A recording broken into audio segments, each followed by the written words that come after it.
became a missing person on Sunday, the 10th. Her investigation still remains the top priority of the Chaffee County Sheriff's Office, and it is a missing persons investigation. Being that it's a top priority with the Sheriff's Office, we've solicited the help of many local and law enforcement agencies, but we've also solicited and received the help of the Colorado Bureau of Investigation and the Federal Bureau of Investigation, and they are here now and they're actively working with us on this investigation.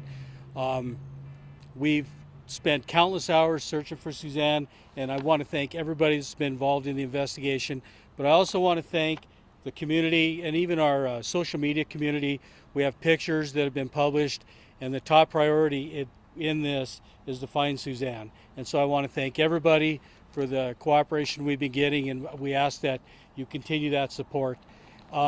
We've started a tip line with the assistance of CBI, and I want to give you that tip line number right now because that's kind of our lifeline for this thing. And if anybody has any information, whether you think it's little or big, we encourage everybody to call that number and give us that information.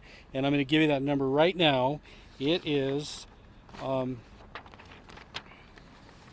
tip line number is 719-312-7530. I want to give you a little brief recap of what we've done since we received the call of Suzanne's disappearance on Sunday.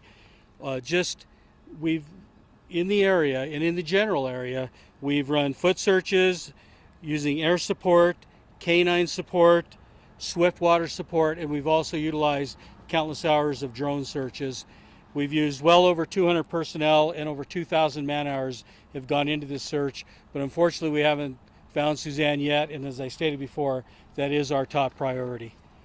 Yesterday afternoon, which is Thursday, in the area of County Road 225 and Highway 50, we did find items that we believe were personal items of Suzanne Morphew, and that launched a bigger search we had today, which included the full closure of US Highway 50 on Monarch Pass. In that search, we used today well over 90 searchers that are well-trained individuals from both our local agencies as well as the FBI and CBI. We searched over 2.5 miles using grid patterns. Unfortunately, we found no other items in that area at this time. We're in the process right now of reevaluating where we are with the information we received. And I want to let everybody know that we are receiving information, and so we're constantly reevaluating that information, and based on that, it'll determine what our actions are tomorrow searching. However, I want to remind everybody that while we're doing this, the investigation continues. Okay, so as I said before, this is a top priority of ours, and we're working very hard on this. Once again, it's just so important to thank everybody for the outpouring assistance we've gotten. We've gotten a lot of requests from the community for volunteer searchers, and we really appreciate the assistance. However, in this type of an investigation and search, we're using trained personnel, and so we have to tell these people we're not accepting this help, but we do appreciate the offer, so I want everybody to know that. Once again, I want to remind everybody that the tip line is 719-312-7530, and we've published many pictures of Suzanne, so we encourage everybody to take a look at that, and if they have information, call us. Right now, I guess we'll open it up for questions. If we could raise our hands so we're not all shouting, that would be great. We'll start Okay, Sheriff right there. Scott, Channel 13, Spring. Can you say what the items were that you found? Well, the question was if I can repeat what the items were found.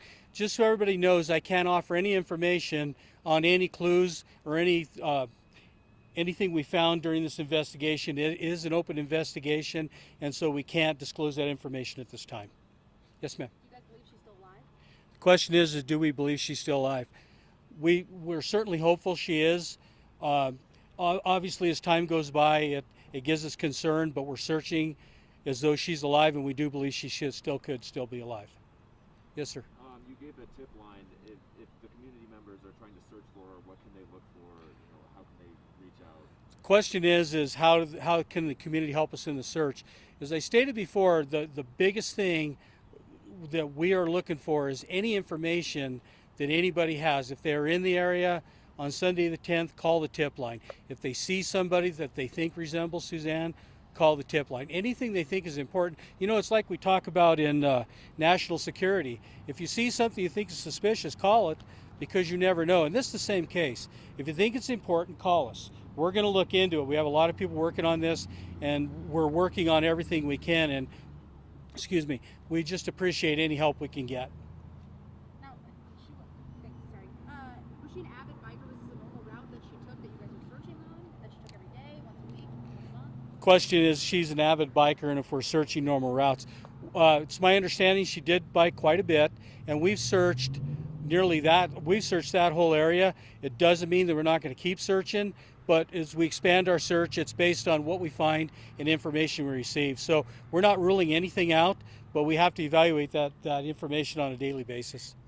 Sir. I know you said about the clues, but we've heard conflicting reports about whether the bicycle was found. Can you tell us if that was found? Question is clues and if we recovered the bike. Once again, I can't comment on any items we found or any part of the investigation. You said earlier this week that it probably wasn't an animal thing that was involved. Are you still saying that? Okay, if we're still looking at an animal could be involved. On any open investigation, obviously you don't rule out anything. We've not found anything that would indicate that. However, we're always evaluating. We've been in that area so much, we're always looking, obviously, and any clues we have, we're going to follow up on. How many tips have you received? You know, I don't have that information. However, as far as specific, I have talked to our investigators.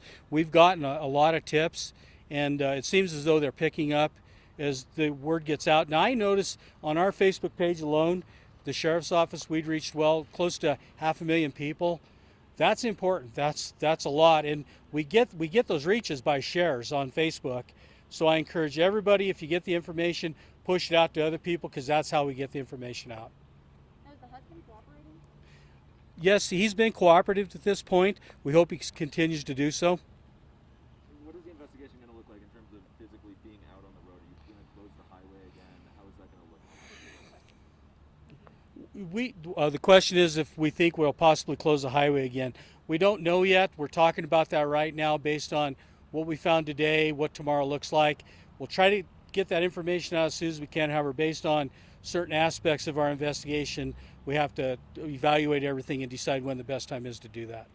With the FBI and the CBI involved with this, is this being treated as a criminal investigation? It's still a missing persons investigation. However, they bring in a lot of assets that we don't have locally, and they're a great help. So that's the reason for bringing them in. So it continues to be a missing person investigation. We'll do 2 more questions. Yes, sir. For a small town like this, how much does a missing person, impact the community? You know, it has a big impact in our community. We're small, pretty tight knit, and there's a lot of people that are concerned about this. But it's not just locally. I've seen a lot of concern nationwide. I mean, this hits a lot of different homes, and there's just been an outpouring of concern, and it's pretty impressive. Can you talk about compare the size and area that you started off searching and what it has expanded to now? The question is how big our search area has expanded. We started off, obviously you start off semi-small when you get the information. Obviously expands as you maybe find things or as you receive information. We've expanded quite a bit. It's just to reiterate, we don't know where we'll be tomorrow. We're going to reevaluate where we are today, and we'll make decisions based on that. Last question. Is suicide being considered at all? I'm sorry, I didn't hear you. Is suicide being considered at all? In any investigation, you look at all aspects, and that is part of the investigation, is you look at backgrounds. And so since we haven't found her, you don't rule out anything. However, we don't suspect it. Can I ask one more? Where do you guys go from here? Go ahead and finish that. That's a good one to finish. Where do we go from here? We go. Honestly, we go. Tips are huge. We've got a big team of investigators from very different aspects of expertise that we're looking at everything we possibly can. We just keep going. Honestly, this is a very big. It's our top priority. We're pouring all our resources into this, as well as many other agencies, and I don't know how else to say it. We just go. But the community can give us a lot of help. I mean, the second set of eyes is huge, and we've seen that in so many different situations that we need help. We can always use help. So anything you do for us, we appreciate it.